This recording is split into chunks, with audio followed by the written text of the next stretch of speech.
Hola, ¿qué tal? ¿Cómo les va? Bienvenidos sean a su programa de noticias y de análisis de información. Amigos, muchísimas gracias. Nuestro programa de noticias. En este día 1 de diciembre del año 2021, ahora sí, créaselo, estamos en el último mes. Estamos ya a unos cuantos, 30 días, de que pues arribe el año nuevo, el 2022.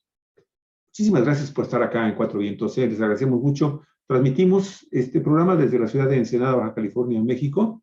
Y los invitamos a que si les gusta nuestro programa, pues nos dé un like, nos regale un me gusta y también lo comparta. Hola Alicia, ¿qué tal? ¿Cómo estás? ¿Cómo te va? ¿Qué tal, Javier? Qué guapa mujer. Qué guapo hombre. Felicidades, Pues me bañé Javier. nada más. Hoy es el cumpleaños de Javier Cruz, entonces, pues yo también me bañé en homenaje a Javier. Ándale. También me bañé y hasta me peiné, nada más en homenaje a Javier Cruz. Bueno, pero yo no me dije que me bañé en desodorante nada más. A la francesa. Es cierto, feliz cumpleaños. Gracias, Javier. muy amable, muchísimas gracias. Bien. Bueno, pues sí, fíjese usted que vamos a platicar de un ser extraordinario.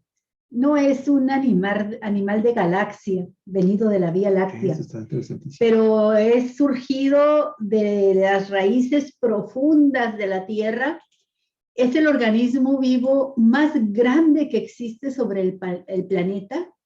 Se llama Pando y es un organismo vivo que consiste en un sistema interconectado de 47,000 troncos genéticamente idénticos que pesa 6 millones de toneladas. Recibe el nombre de Pando y es una colonia clonal que surgió de un álamo. Ese fue su padre o madre. Un álamo en el estado de Utah, en Estados Unidos. En Utah. Este milagro de la naturaleza se encuentra en un área de 43 hectáreas ubicada cerca del lago Fish Lake. ¿Qué tal, Javier? Pues extraordinario. Quiero mostrarles más imágenes de este organismo vivo, que en realidad, como se le dice, se le menciona, el órgano más grande del mundo en la Tierra, obviamente el más grande de todos, Olga Alicia, pues es la Gran Muralla de Coral en Australia, pero en la Tierra, nada como esto que estamos observando, Olga Alicia. Fíjate que esta nota de BBC Mundo también trae informaciones muy, muy interesantes, así que lo invitamos a que no pierdan, de estar escuchando o ver esto. Sí, porque esa es la parte bonita, la sorpresiva, la de decir, existe un solo organismo vivo interconectado que agrupa 47 troncos idénticos. 47,000. 47,000 troncos en idénticos 43 hectáreas. En 43 hectáreas. Pero, Javier, la parte mala de la noticia. Mira, por desgracia, Olga Alicia, queridos amigos de Cuatro Vientos, este organismo que estamos observando aquí, fíjese, este organismo está en riesgo de desaparecer. Y esta vez no es por la mano del hombre. La causa de ellos son los ciervos y los alces que pastan a sus alrededores para alimentarse y que está causando su deterioro. Richard Hilton Walton, investigador asociado postdoctoral de la Universidad del Reino Unido, advirtió lo anterior en un texto publicado en la revista científica La Conversación, una red de medios de comunicación sin fines de lucro que publica noticias en Internet escritas por expertos académicos e investigadores bajo una licencia de creatividad comunitaria gratuita que permite la realización, pero solo sin modificaciones, que se pueda publicar en cualquier medio, ¿no? Y fíjate cómo son las cadenas que crea la naturaleza para sobrevivir, Olga Alicia. Fíjate, debido a la escasa proliferación de los pumas, su depredador natural, pues los ciervos y los alces pastorean libremente por los alrededores de este mega organismo, amigos y amigas, y ahí estamos viendo los ciervos. Sí, conocido como una colonia clonal. Así se le llama. ¿Sí? Bueno, están pastoreando libremente los alrededores de la colonia clonal y esto permite que se alimenten de las partes superiores de los troncos que empiezan a formarse, lo que está causando su muerte. Sí, no se pueden desarrollar más. Mira, también se comen a los primeros retoños que salen de estos troncos, lo que impide que se formen nuevos árboles. A su vez, esto hace que se frene la renovación natural del sistema. Ahí está en su belleza increíble. Sí, mira qué bonito se ve reflejado en el lago, se ve doble. Bueno, pues al hecho de que están impidiendo que nazcan nuevos árboles porque se comen los brotes, si a ello le sumamos las enfermedades causadas por hongos y la mancha foliar, es fácil predecir que este sistema peligra en los años venideros. Ahí está el hongo. El tremendo hongo. Ahí están, miren nada más estos parásitos. Bueno, por su parte, el geógrafo y profesor del Departamento de Ecología de la Universidad Estatal de Utah, Paul Rogers, también estudia esta colonia clonal de álamos y afirma lo siguiente: todos estos árboles son en realidad un solo árbol. Debemos comenzar a reducir el número de animales que están comiendo estos árboles, y este bosque podría colapsar con todas las especies que dependen de él, también serían directamente afectados y también desaparecerían. Pando, como se conoce a este bosque que tiene un solo tronco que se multiplica en varios, en 48,000, es un álamo de la especie Populus tremuloides, que quiere decir álamo temblón de temblar, que surgió de una semilla. Esta semilla creció y echó raíces. Con el paso del tiempo, más y más árboles empezaron a surgir de esas mismas raíces, entrelazándose y compartiendo un mismo código genético en un proceso ininterrumpido. Pese a que algunos árboles individuales pueden morir, el organismo principal sigue viviendo, esa profunda, enorme raíz que dio origen al bosque. Pues mira, ahí están afectados por los famosos hongos. El término colonia clonal se refiere a una comunidad genéticamente idéntica de plantas, hongos o bacterias que surge en un solo lugar como consecuencia de una reproducción vegetativa. En el caso de las plantas, la colonia se forma gracias a la interconexión de ramas que van formando retoños, esos retoños que se están comiendo los alces. Y sí, Javier, en el caso de esta colonia clonal de álamos, el científico Walton cree que pudo haber surgido hace unos 14,000 años. Así es. Su longevidad y lejanía significan que el ecosistema entero de 68 especies de plantas y muchos animales han evolucionado y recibieron apoyo bajo su sombra. Así lo asegura el científico. Y mire, además de servir para la supervivencia de muchas especies animales, las colonias clonales son un espectáculo complejo de la naturaleza, por lo que representan como entidades vivas de las cuales se puede aprender mucho, pero mucho desde el punto de vista de la humanidad, Olga Alicia. ¡Qué hermosura! Y fíjate lo que son las cosas. El exterminio de los pumas, que no nada más, obviamente, están cuidando el equilibrio de las especies que están dependiendo directamente de esta comunidad clonal, pues obviamente que pues, también se alimentan el ganado y por eso son asesinados, son matados allá en el estado de Idaho, en Utah, perdón, pues provocan finalmente que este espectáculo de la naturaleza finalmente esté en riesgo, no por bueno, de manera indirecta, también por causas originadas, perdón, por los seres humanos. Así es. Bueno. Y otra nota también que tiene que ver con la naturaleza sorprendente de nuestro planeta Tierra. La extinción de la megafauna herbívora provocó más incendios en la Tierra, revela un estudio de Rodrigo Ayala publicado en National Geographic. La desaparición gradual de la megafauna que pastaba en las praderas provocó un aumento dramático en los incendios en todo el mundo.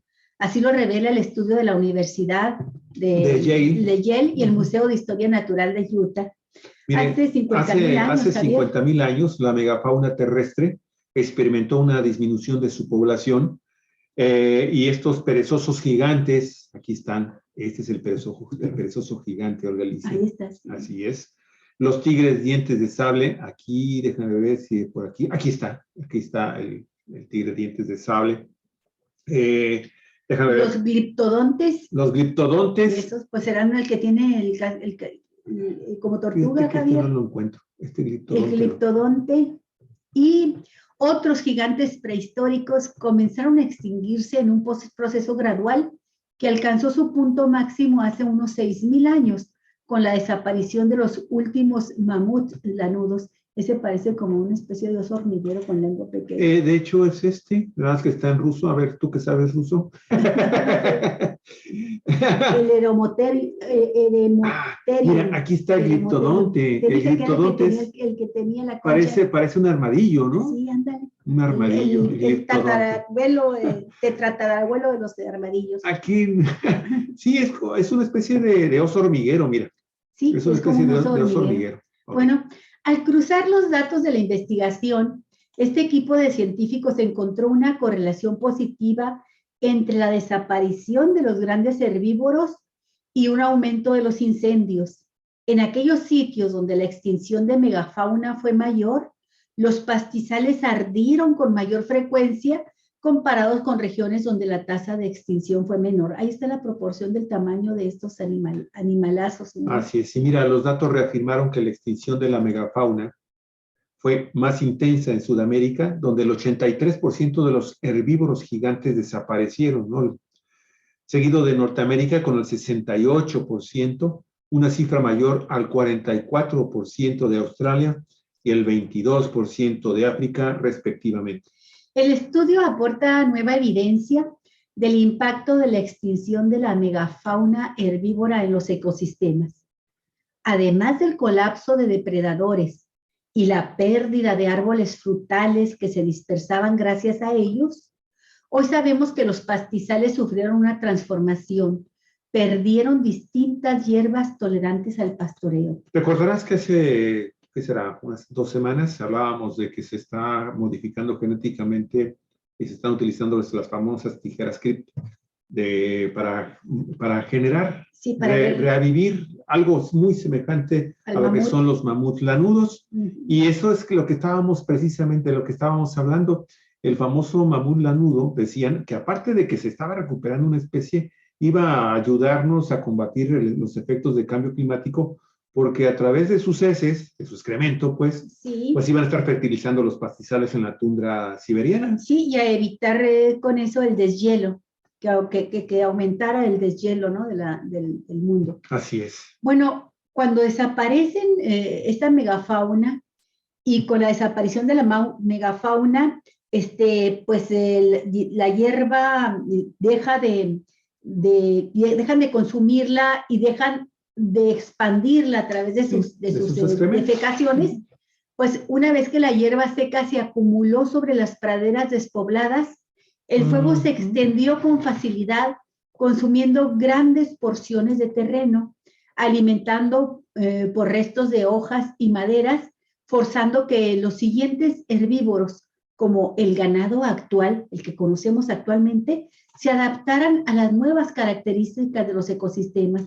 La vida nunca desaparece del todo, cobra otras formas y predominan otras especies, ¿no? Mira, a pesar de los incendios, el equipo asegura que la extinción de especies que se alimentaban de arbustos en zonas boscosas, como los mastodontes y los perezosos gigantes, tuvo un impacto mínimo. Gigantes, Javier?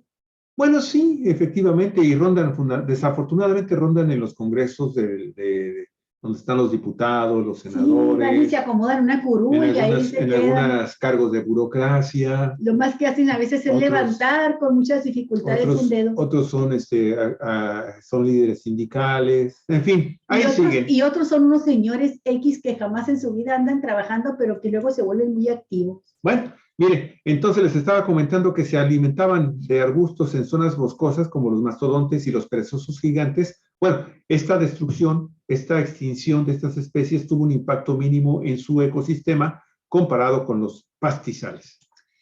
Este trabajo de investigación pone de manifiesto la importancia que pueden tener los animales que pastan al momento de determinar la actividad de los incendios y prestar mucha atención a esta interacción que existe entre el reino vegetal y los animales que viven de este reino vegetal. Concluye Carla Staver, profesora de la Facultad de Artes y Ciencias, Javier. Así es, en Yale. Bueno, impresionante, Olga Alicia, impresionante que estos conocimientos, oye, todavía hace 6,000 años existían estos enormes Mamuts, Los lanudos. mamuts fueron los últimos en desaparecer. Y fueron de los últimos grandes de la megafauna que desapareció. Impresionante. Mira, esa está los superesos. Qué bonito. Qué hermoso.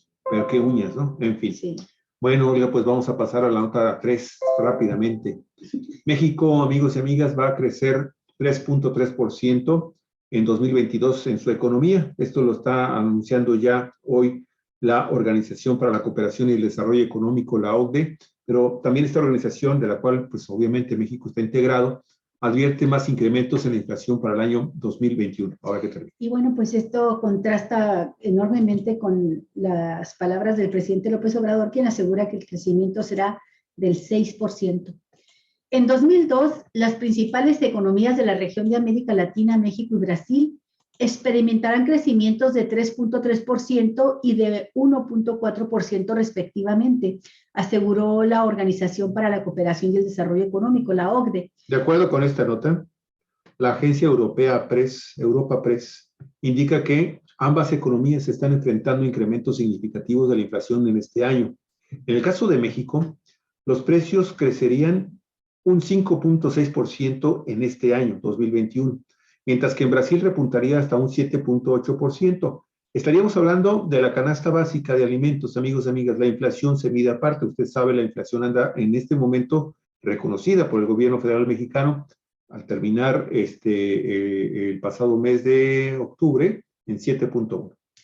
Qué raro, no dice aquí que sea la canasta básica, dice... No, los productos de los alimentos, dice los precios de los alimentos, y ahí están los alimentos en la canasta básica. Ambas economías se enfrentan a incrementos significativos en la inflación. Bueno, la inflación en Estados Unidos ahorita es igual que en México, aproximadamente 7%. En el mundo se ha incrementado, en todo el mundo. Y en Brasil es 11%, México 7%. La OCDE maneja dos escenarios diferentes en los dos países. Las previsiones de inflación para 2022 son de 5.1% para Brasil y de 4.4% en México.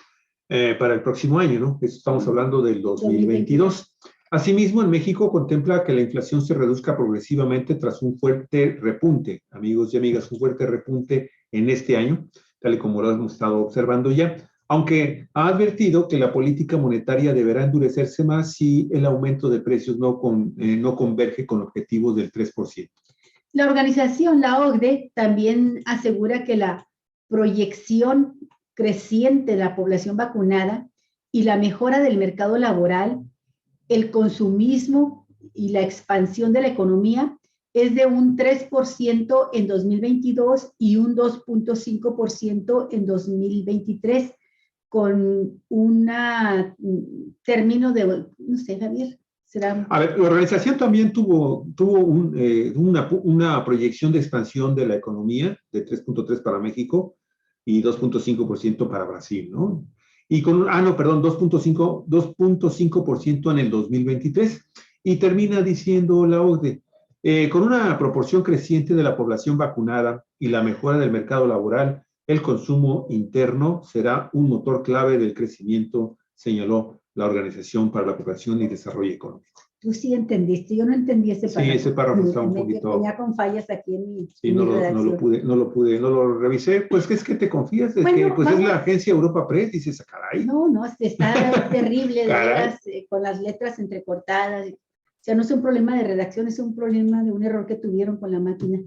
Bueno, ¿qué cree usted? Vamos a conocer los otros datos, porque López Obrador llega a su tercer año de gobierno con retos en economía, seguridad y corrupción, pero hoy dará a conocer un informe en un meeting que a él le gusta llamarles asambleas populares, asambleas públicas, en el Zócalo de la Ciudad de México. Sin embargo, es el portal y las periodistas Dulce Olvera, Romina Gándara y el periodista Obed Rosas señalan lo siguiente. Andrés Manuel López Obrador cumple hoy 3 años en la presidencia de México con uno de los mejores niveles de aprobación, pero con retos sustanciales en crecimiento económico, en gran medida por la pandemia, con retos también en inseguridad y combate a la corrupción, una de las principales banderas que los llevaron a Palacio Nacional. Sin querer excusarme por la pandemia, escribió López Obrador en su libro A mitad del camino, ¿sí?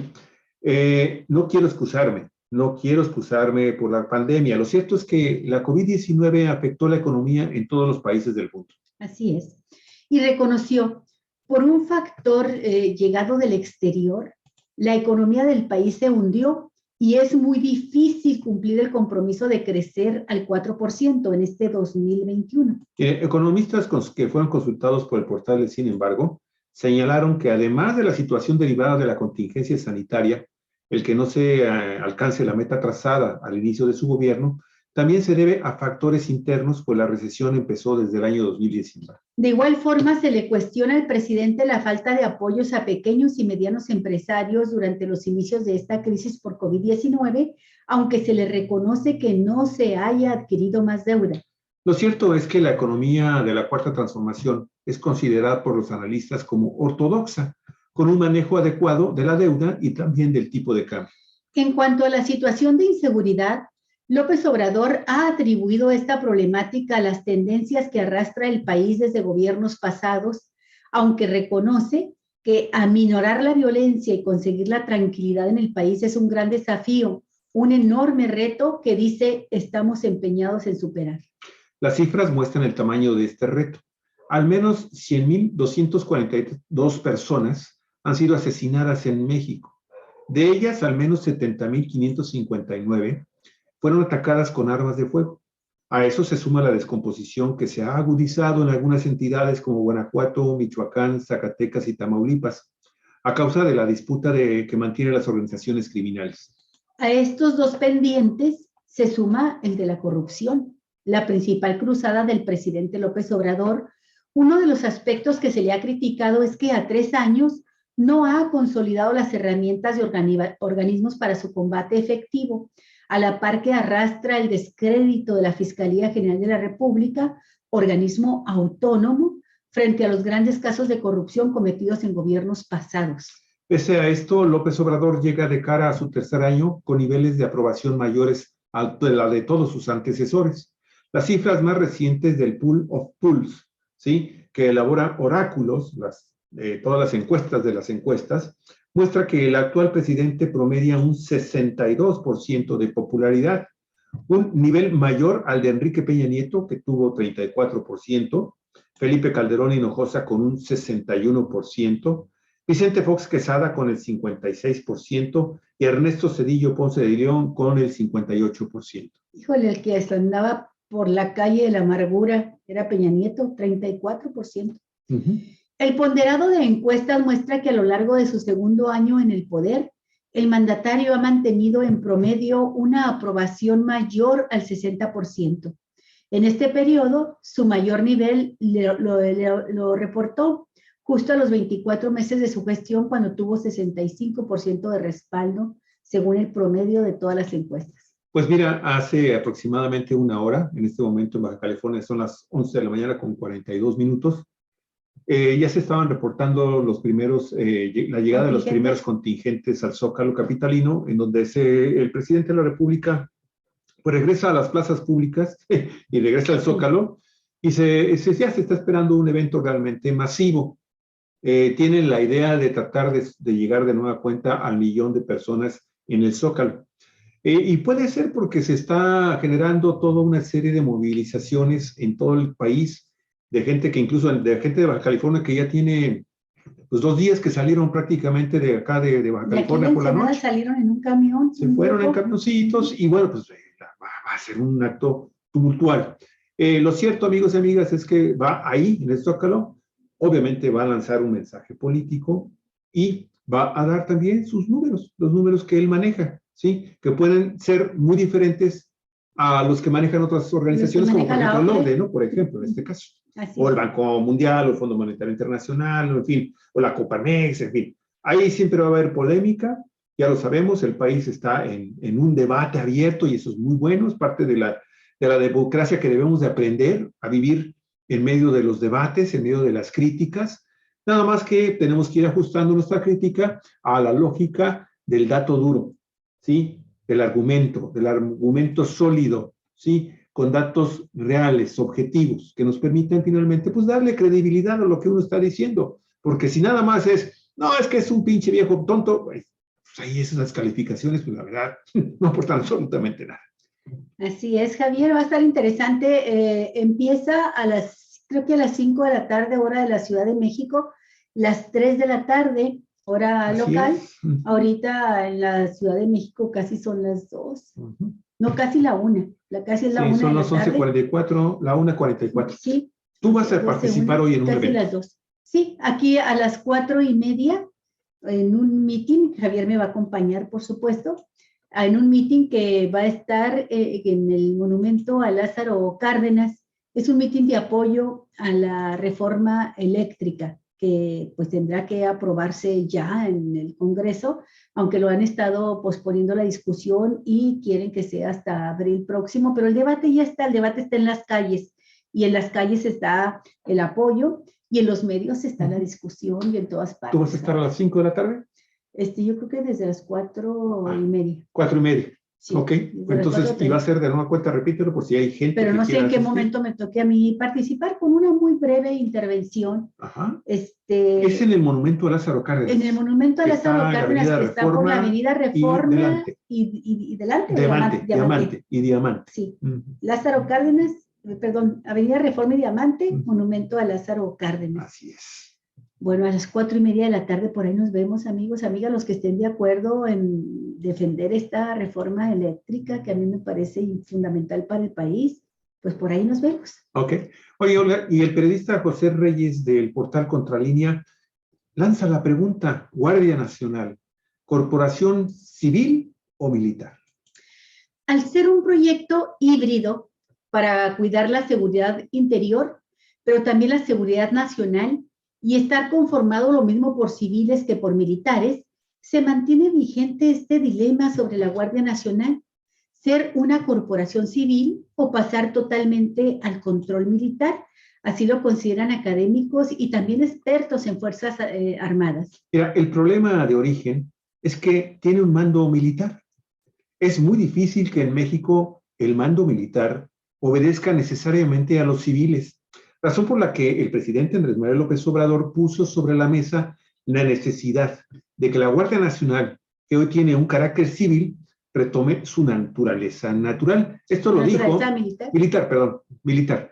Refirió David Pérez Esparza, quien es director del Centro Nacional de Información de la Secretaría de Seguridad y Protección Ciudadana. Sí, Javier. Lo cierto es que más o menos desde el gobierno de Ernesto Zedillo Ponce de León hasta Enrique Peña Nieto, hasta las policías militares tuvieron mando, policías municipales tuvieron mandos militares, Javier.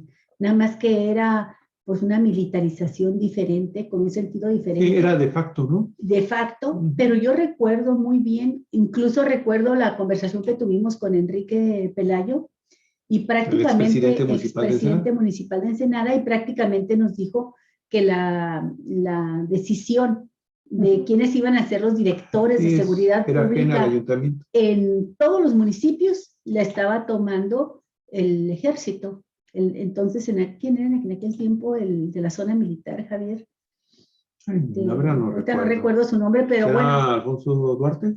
Duarte, sí. Que eran ellos los que era él el que estaba tomando la decisión, y el problema es que pues se trataba también de un ejército y un concepto diferente de militarización. Pues bueno, amigos y amigas, fíjese, David Pérez consideró también que la Guardia Nacional debe ser vista como un actor que garantice el control y la presencia territorial, acompañado por la Fiscalía General de la República y las fiscalías locales en la investigación del delito, y por las policías estatales en la prevención de ilícitos.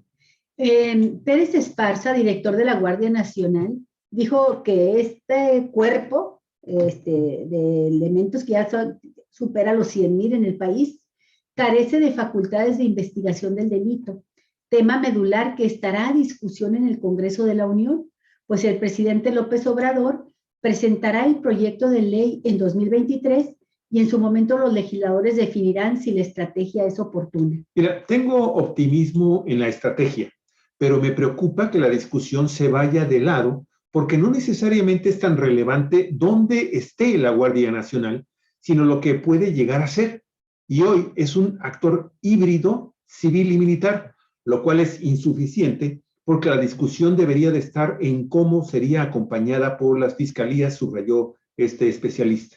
Sí, Pérez Esparza, que es el director de la Guardia Nacional, explicó que hay lugares del país, por ejemplo, Cozumel, en Quintana Roo, donde casi todos los efectivos de la Guardia Nacional son civiles, pero el mando y la filosofía son militares.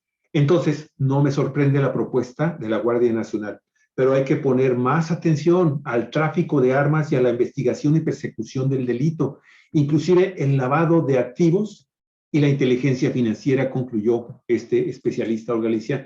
Mira, la verdad es que tiene mucha razón. Sí. Esta corporación tan importante que perdió la brújula originalmente, ¿sí? Casi recién estrenada. No brújula.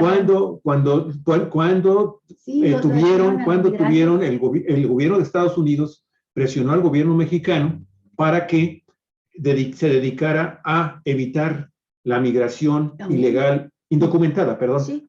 de la frontera sur mexicana hacia la frontera norte mexicana. Sí. Y entonces la Guardia Nacional, que se concibe con otros objetivos originales, bueno, pues se pierde entonces originalmente porque tuvo que distraer los efectivos a funciones para las cuales originalmente no estaba destinada. Ahora, bueno, qué interesante, en 2023, esta iniciativa de ley que va a proponer el presidente de la República, a lo mejor podría ser una reforma incluso constitucional, para que tengamos mayor claridad en el funcionamiento, la operatividad y finalmente los objetivos que debe de perseguir algo que en su origen nos gustó muchísimo y que se tiene que afinar. Sí, y de hecho es una reforma constitucional, es una de las 3 reformas que va a proponer López Obrador, que anunció que serían las 3 reformas de los 3 últimos años de su gobierno. La reforma eléctrica, de la que ya hemos comentado, la reforma político-electoral, donde se va a dirimir la situación del INE, y también la reforma sobre la Guardia Nacional para que pase a depender de la Sedena, que esté ubicado ahí, y que dice el director de la Guardia Nacional, no importa tanto dónde esté, sino las facultades y el rumbo, ¿no? que se le dé a esta Guardia Nacional. Hoy por hoy es el único cuerpo policíaco que realmente tenemos a nivel nacional. Por fortuna. Confiable, ¿no? Confiable. Sí, por fortuna desapareció la Policía Federal, pues que ya lo vimos con toda claridad a partir de que es capturado Genaro García Luna, pues que habían convertido los cuerpos, las autoridades, los jefes policíacos, como Genaro García Luna, habían convertido a la Policía Federal en el corazón, el centro de un nuevo cártel o de un cártel al servicio del cártel de Sinaloa. Oye, y un último comentario sobre este tema de la Guardia, que mira, en sus orígenes, pues evidentemente eran los soldados que nada más les ponían los gafetes y les ponían estos chalecos y te decían Guardia Nacional, pero en realidad eran los soldados. Una cosa que a mí me agradaría mucho, Alicia, que nos diera a conocer el presidente de la República sobre este tema en particular, y eso lo incluimos porque me pareció muy oportuno ahora que se están cumpliendo 3 años de la administración del presidente López Obrador. Me gustaría mucho conocer los motivos por el cual más de 80,000 de sus elementos de esta Guardia Nacional, que creo que son 110,000, algo así casi aproximadamente. 120. ¿Sí? Porque más de 80,000, casi 81,000 de sus elementos son militares.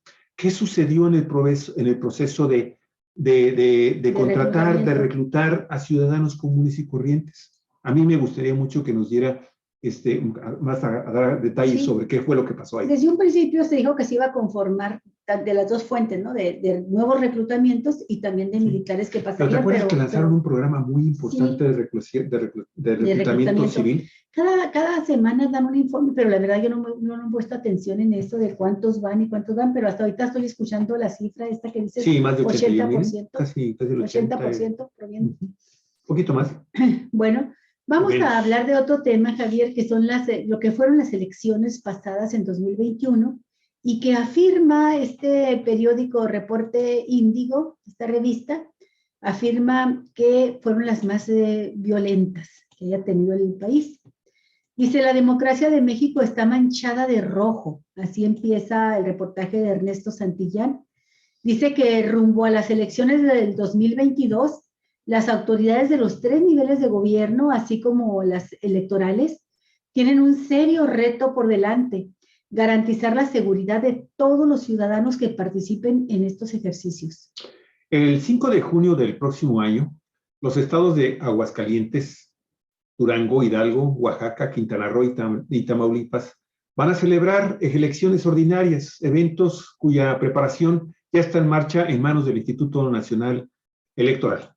Lograr que los comicios de 2022 sean ejercicios democráticos y pacíficos no será una tarea sencilla, especialmente después de lo sucedido en 2021, año marcado por constantes actos de violencia electoral, el cual dejó como saldo decenas de candidatas y candidatos, funcionarios públicos y militantes partidistas asesinados o agredidos.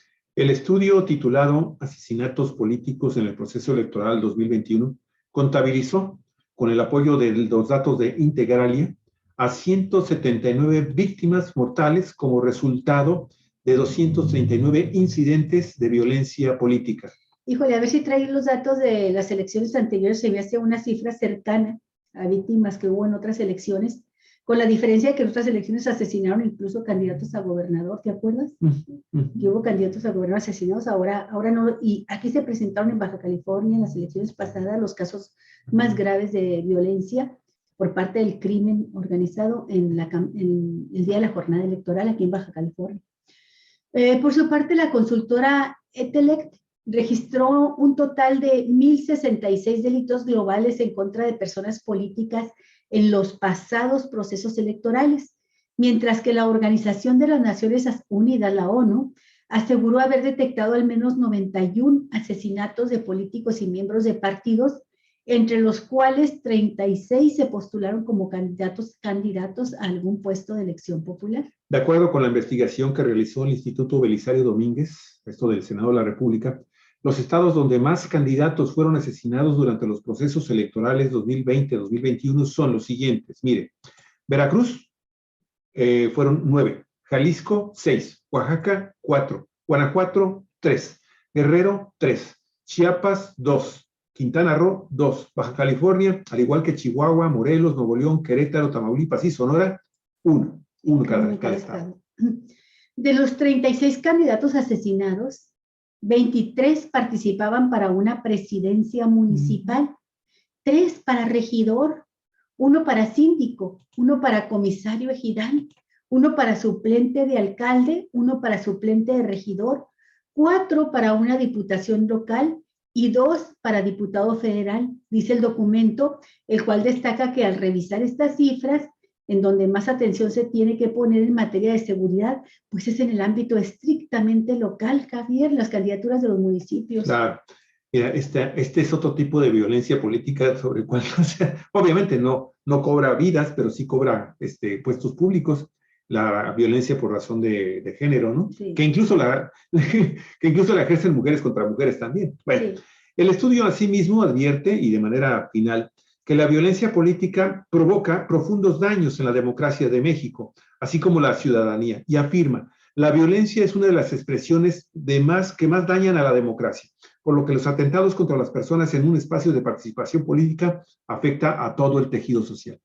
Dice que los ataques en contra de las personas que realizan labores políticas son un grave daño a la vida institucional de un país debido a la incertidumbre que genera la pérdida de las y los ciudadanos que son tomadores de decisiones o que aspiran a un cargo de representación popular. Al respecto, la organización Inside Crime informó que México ocupa actualmente el 5º lugar a nivel mundial con mayor número de asesinatos, por lo que la violencia no puede atribuirse únicamente a los grupos criminales, los poderes políticos, ya sean líderes criminales o funcionarios electos, que a veces son tanto uno como lo otro.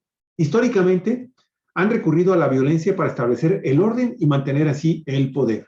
Lorenzo Córdoba, consejero presidente del INE, explicó que uno de los efectos colaterales de la violencia en las elecciones es, por supuesto, atemorizar a la población de donde se origina la agresión, lo que puede afectar la participación ciudadana en las urnas.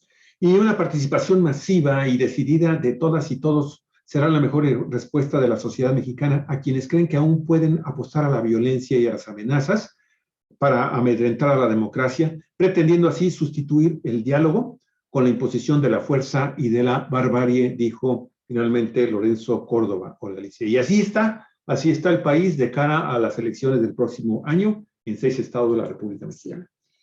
Y vamos a pasar a comentar con ustedes un tema del que con mucha frecuencia nos ha estado hablando el presidente de la República por la importancia que ha tenido, sobre todo en este año, 2 años ya de pandemia, el hecho de que los mexicanos que se van a trabajar a Estados Unidos, pues hayan redoblado esfuerzos.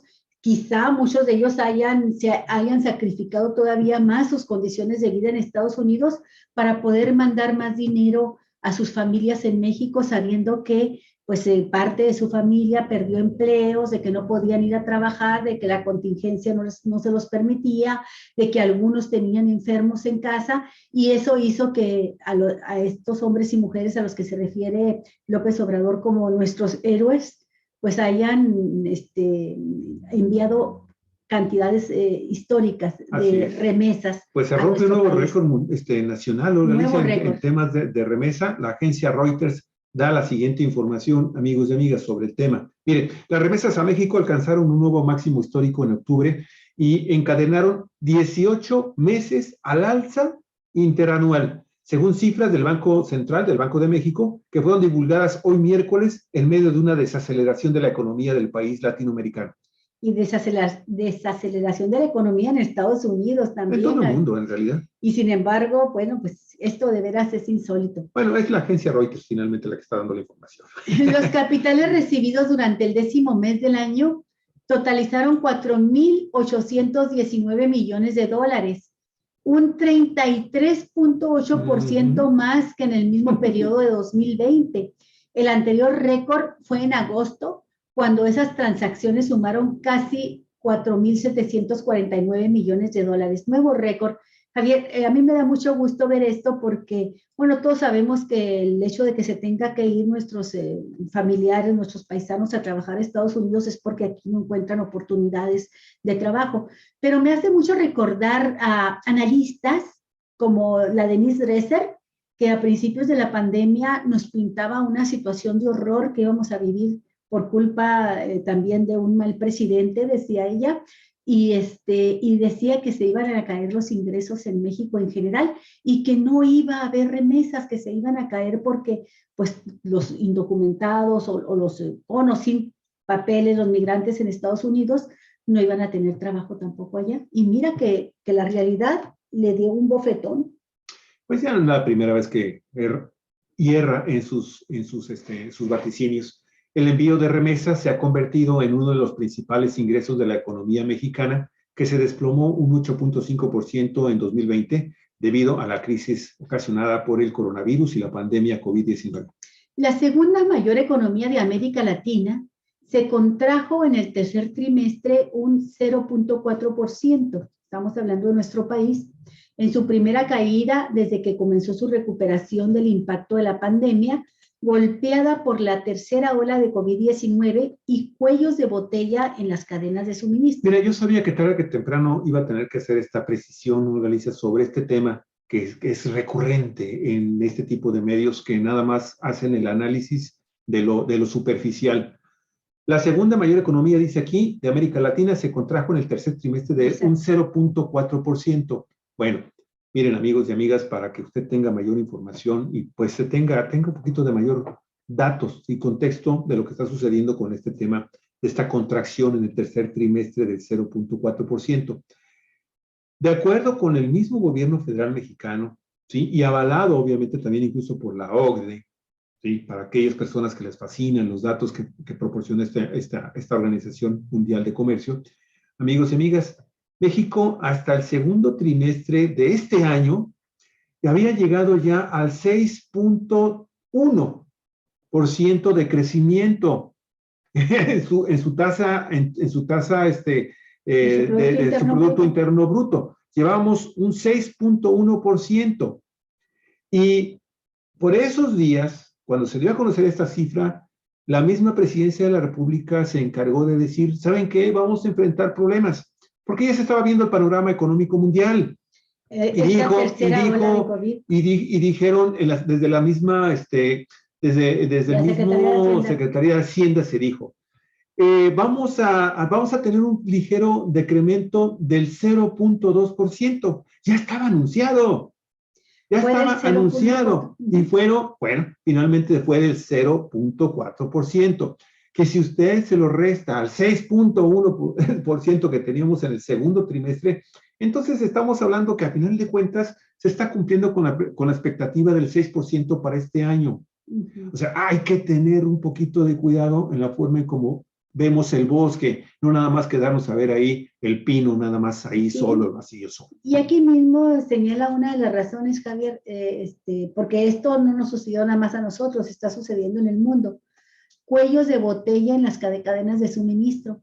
La misma pandemia paralizó, ¿verdad? Todo lo que es el envío de mercancías por barcos. Pues, ¿cuánto tiempo duramos aquí en Ensenada sin ver cruceros ni embarcaciones, Javier, que llegaran? No podían llegar. Y entonces ya cuando finalmente empiezan a levantarse las medidas de contingencia, pues se lanza toda la economía, ¿verdad? Se reactiva y se crean estos cuellos de botella que provoca una leve caída en los índices económicos de los países. Bueno, mira, ahí está justamente el dato. El dato a octubre, lo que estamos leyendo en este momento. El monto de las remesas, 42,168. 42,168,000 dólares. El número de remesas, el número de operaciones, 112,343. Y el promedio de las remesas fue de $375. Fíjate. Sí, por eso también es de risa loca lo que afirma por ahí un analista de Carmen Aristegui, que dice que se están utilizando, que está llegando muchas remesas porque el narcotráfico está utilizando esta vía para mandar dinero a México. Son $375 por familia, y si tú los divides eso entre la cantidad de mexicanos que están trabajando en Estados Unidos, te da justamente esa cantidad, que equivalen a unos 7,000, poco menos de unos 7,000 pesos que llega cada mes a las familias de estos mexicanos trabajando en Estados Unidos.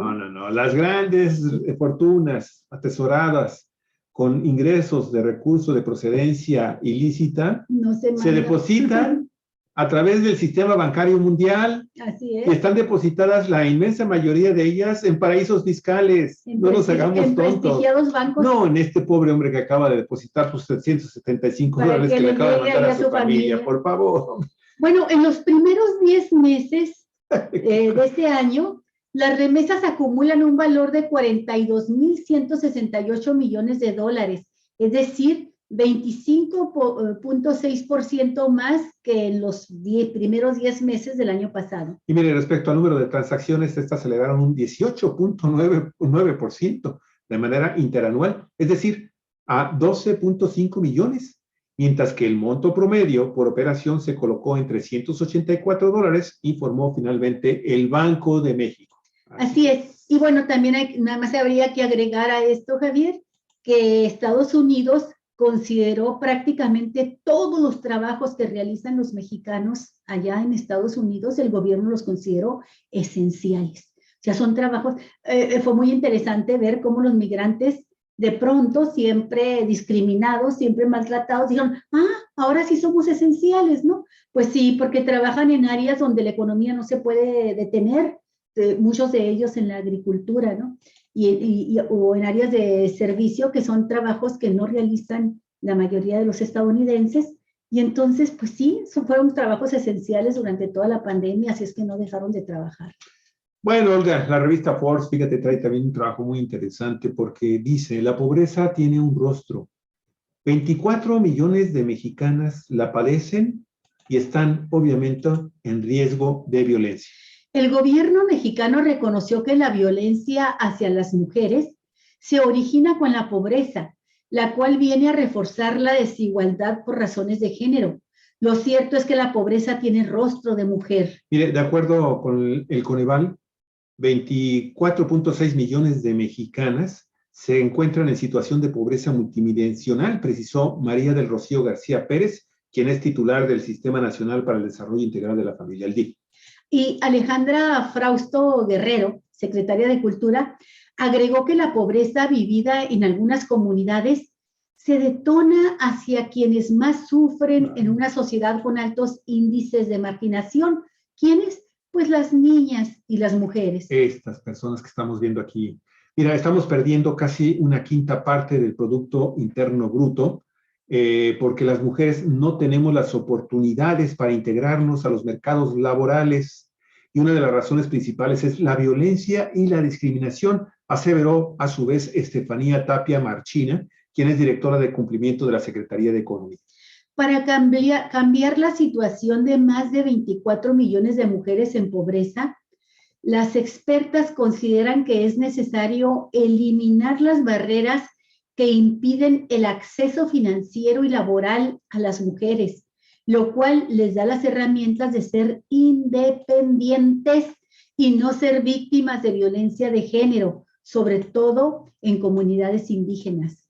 Sabemos que para construir un crecimiento económico por arriba del 6%, pero que sea incluyente y sostenible, sin dejar a nadie atrás, tienen que tener a las mujeres por delante, finalizó Tapia Marchina, y yo estoy de acuerdo con esta Marchina. Así es. Así es, Olga-Alicia. Sí. Muy bien, muy interesante. Y vámonos a la última nota, Olga-Alicia. Mira, la verdad es que, bueno, son cosas que ya conocemos de antemano, porque tenemos en Ensenada desde hace varios años presidentes vergüenza. Municipales realmente impresentables. Sí. Y es el caso del actual presidente municipal de Ensenada. Les voy a enseñar quién es, por si usted no lo conoce, Armando Ayala Robles, este personaje que estamos viendo aquí.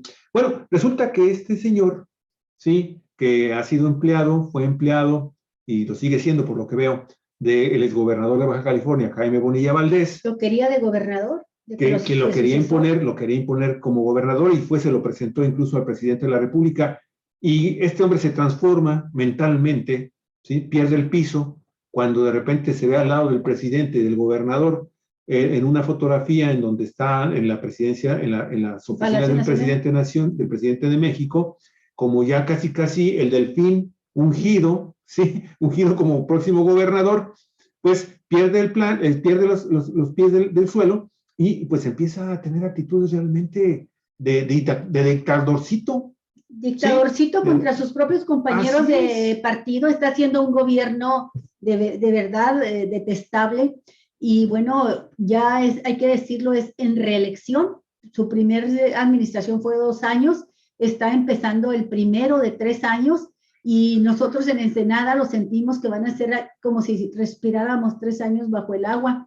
Pero bueno, Armando Ayala no ha hecho nada diferente, absolutamente nada diferente de lo que hicieron los gobernadores panistas y priistas, incluido esto, el hecho de que no paga a Iztecali desde abril, que sí retiene las aportaciones de los trabajadores, pero que no las entrega a Iztecali. Esa es la queja que venimos escuchando en Ensenada desde hace muchas administraciones municipales. Fue la razón por la que la gente votó por Morena, y este tipo va a ser el responsable si la votación de Morena se cae en el municipio, Javier. Así es. Va a ser él el culpable por el mal gobierno que ha hecho. Y ahí está, todo el tiempo se pone buscando tener como ángel guardián a López Obrador, pero a mí no se me olvida que nuestro amigo periodista Jorge Díaz fue hasta la mañanera a poner una denuncia, a comunicarle al presidente en una conferencia de mañanera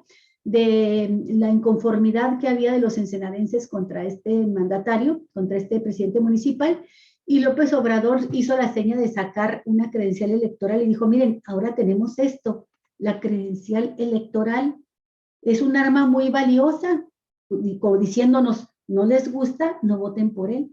Sin embargo, la gente ha estado votando por Morena pensando que es la manera que puede apoyar a López Obrador, y va a ser ya muy tarde cuando todos nos demos cuenta que hemos estado llevando al gobierno a gente que rema en sentido contrario a la embarcación. Al espíritu, ¿no? De este gobierno. Que conduce el gobierno de López Obrador en la República. Siguen con las mismas políticas neoliberales y la misma negligencia, las mismas deficiencias y las mismas actitudes ante la gente. Pues mira, Olga, Alicia, este personaje que tenemos como presidente municipal en Ensenada, que tiene ya una bien ganada fama de ser un vengativo, y que también pues ha tenido finalmente el apoyo, y eso también lo envalentona de grupos que pues podríamos también presentarlos como impresentables, podríamos decir que también son impresentables por su alto nivel de violencia. Mira, Jorge Eras de Lindero Norte, del portal allá en Mexicali, el portal periodístico que Jorge y, ¿cómo se llama? Antonio Eras, ¿sí? Ellos escribieron algo que sin duda alguna nos muestra el tamaño y el perfil de este personaje. Bien, en las dos primeras administraciones de Armando Ayala, el Ayuntamiento de Ensenada no ha entregado las cuotas de los trabajadores ni la aportación del gobierno al ISSSTECALI, que es el Instituto de Seguridad y Servicios Sociales de los Trabajadores al servicio del Estado y los municipios aquí, y también de las empresas paraestatales y paramunicipales en Baja California, ISSSTECALI, por lo que le han impuesto multas.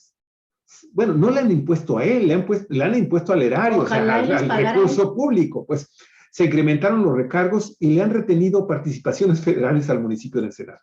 A pesar de que Ayala tiene una campaña de que todos pagan y una afrenta directa con un sector empresarial del Valle de Guadalupe Vendetta. Por adeudos en permisos y licencias municipales, la tónica de su gobierno en sus responsabilidades con el Instituto de Seguridad Social del Estado y municipios ha sido la misma que los gobiernos de los priistas Enrique Pelayo, Gilberto Hirata y Marco Novelo, para que la deuda total del gobierno de Ensenada actual sea de, 2.826 millones de pesos, la más abultada de todos los ayuntamientos de Baja California, con recargos que representan 1.674 millones.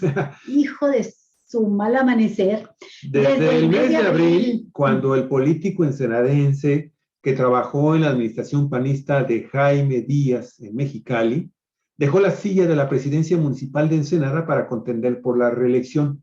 También giró la orden de continuar sin generar ni un solo pago a ISSSTECALI, toda vez que en los primeros meses del año dio las cuotas que le corresponden, pero con terrenos que fueron aceptados por Odilar Moreno y la Junta Estatal del ISSSTECALI, por lo que en todo 2021 el municipio de Ensenada no ha entregado flujo en efectivo, dinero pues, a la caja de la paraestatal.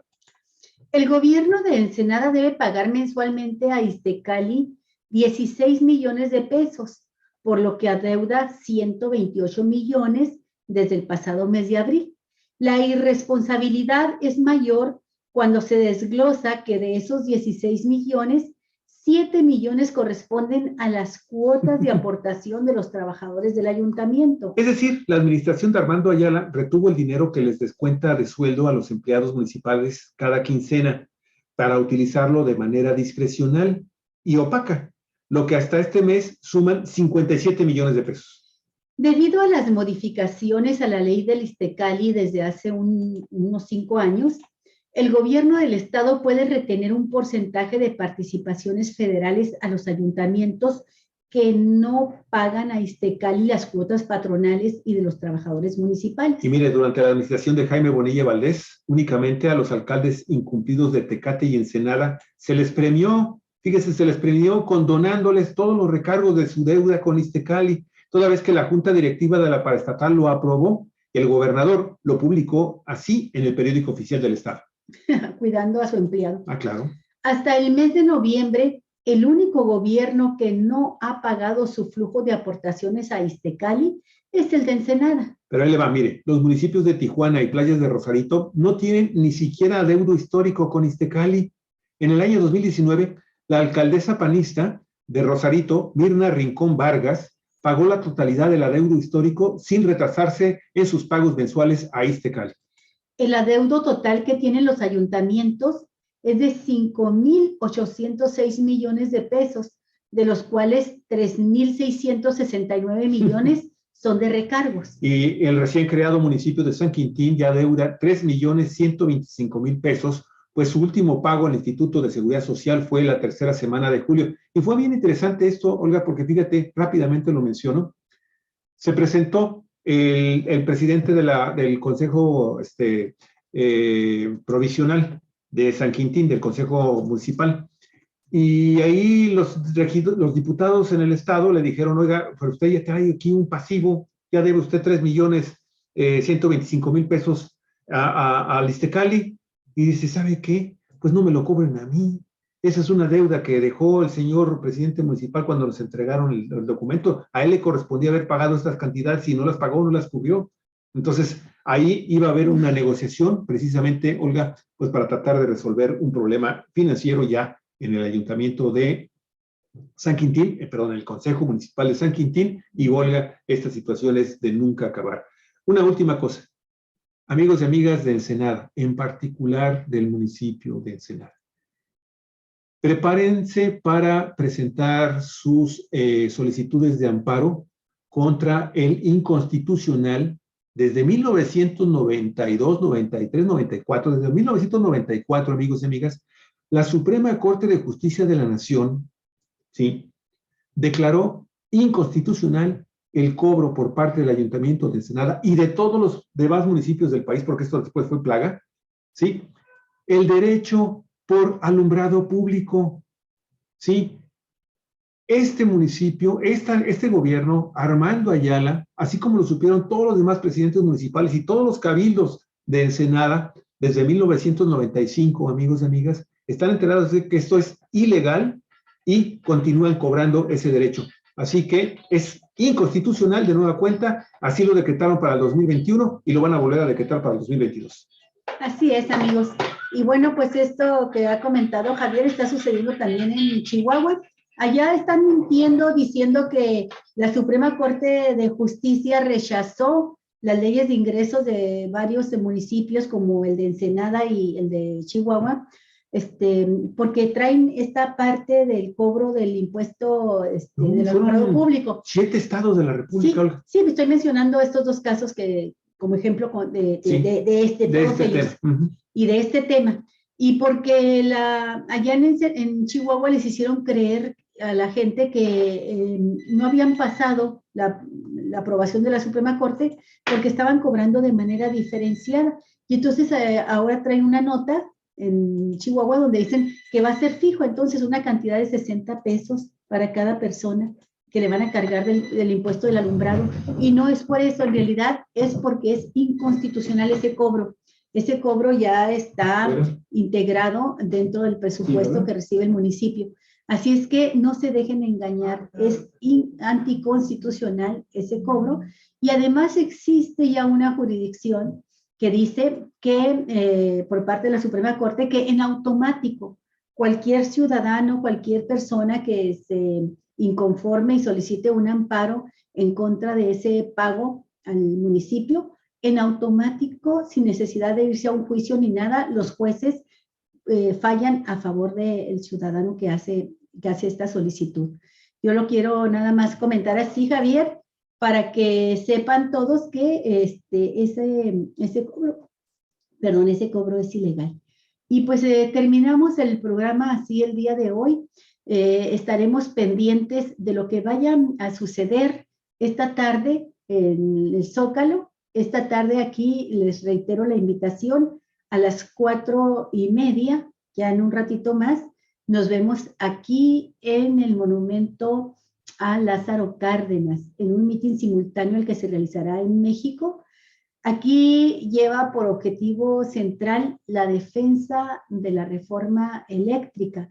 Esta reforma eléctrica que está proponiendo el gobierno de López Obrador, que está en discusión en el Congreso y que tiene como objetivo central fortalecer a la Comisión Federal de Electricidad para poder garantizar un suministro adecuado de electricidad a todo el país, para evitar que suban las tarifas eléctricas y no solamente eso, incluso garantizar que puedan bajar, porque hoy por hoy, con la reforma energética que le aprobaron a Enrique Peña Nieto, estamos pagando más en las familias, en cualquier casa como esta, su casa de 4 vientos, que lo que pagan los grandes empresarios. Estamos pagando más de electricidad. Son varios los beneficios que tiene la reforma eléctrica. Concluimos esta nota y nos estamos ya despidiendo del programa. Amigos, tuvimos una llamada. Nos estamos despidiendo ya del programa, reiterando la invitación a las 4:30 en el Monumento a Lázaro Cárdenas. Y es todo por hoy, amigos. Eso es todo, amigos, diría Porky Pig. Amigos, cuídense mucho. Nos vemos mañana. Buen provecho. Hasta luego. Hasta pronto. Cuídense y recuerden, la vida es breve.